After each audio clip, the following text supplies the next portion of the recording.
You keep telling yourself that what's missing is discipline, that if you could just wake up earlier, train harder, stop wasting time, become more focused, then everything would finally click into place. So you keep searching, another routine, another productivity system, another video, another answer.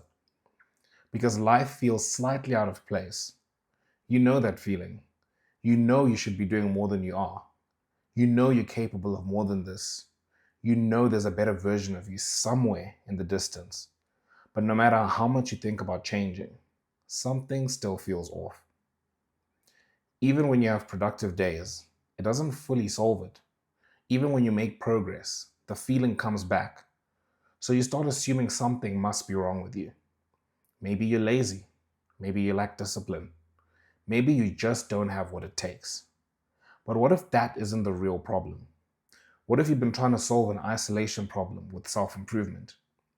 What if the reason everything feels heavier than it should is because you're carrying life alone? What if the missing piece isn't another habit tracker, another morning routine, another burst of motivation? What if it's brotherhood? A few men beside you, men who know your name, men who sharpen you, men who expect something from you, men you build with. Because some battles become much lighter when they're shared. And some versions of you only come alive in the presence of the right people. Maybe you don't just need a better system. Maybe you need your brothers. Let's talk about it. So, growing up, particularly in my teenage years, I put together this very elaborate, very well explained, well detailed dream of what the future could look like for me. Just to paint the picture for you, I mean, being a teenager, I was just living a life and I didn't want to live. I didn't have the friends I wanted to have. I never felt valued in my circles. I never had a girlfriend, and I really wanted, to be married when I was around this age. I had these dreams, and I wasn't living them.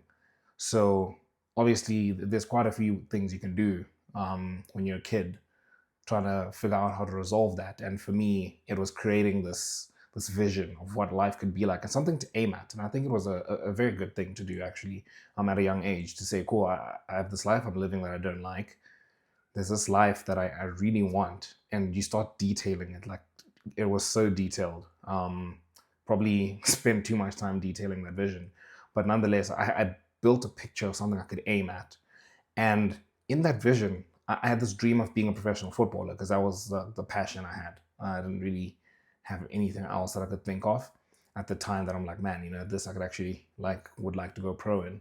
So I was like, football, let me go for it. I was never gonna make pro. If we're being frank, I only really started training and getting trying to get good at football in grade 8, grade 9, and by then, I mean, come on. But it was still something I was like, either I'm gonna push really, really hard, train hard, learn as much as I can about football, and maybe I do get there. Or at worst case scenario, I end up at age 22, 23, 24, the age I'm at now, and I just have a decade of just learning how to be disciplined, of working hard towards something. Like, I'm never gonna look back and regret working hard towards something. And I mean, I was right. But in that dream, something that was very, very central to that dream, apart from, oh, I'm going to be a football player and I'm going to get to, live my dream out, it was, I noticed very early on, I was like, this would be empty if it was just me. And I was like, cool, I definitely want a wife. I want a family. That's always been a dream of mine, still is a dream of mine. But the other thing, I was like, I want brothers to do this with. Like, I want guys who are on the same wavelength. And for me, this dream was very, when I say it was very elaborate, it was elaborate. It was so detailed. I mapped out what each day would look like. Like, I'd be sitting there on a Tuesday morning in December, picturing man, 10 years from now, right now, I would be going to training right now. I'd be coming back and having breakfast. Like, I had to have this vision that I'm like, cool, there's a future where I feel fulfilled and happy and, living the dream. And I very quickly realized, I was like, this would be nothing without your bros. Like, it would be nothing. I'll say it would be nothing, but it would feel a lot lonelier. And for me, the big thing was I really wanted to have guys on this. I'm on the same wavelength that, and we're chasing after the same thing, and it would be, it'll be fun. And I think a lot of the things around that was just this thing of like, when people say, it's lonely at the top and all that stuff, and I'm like, I don't want that. I want to live life with bros. But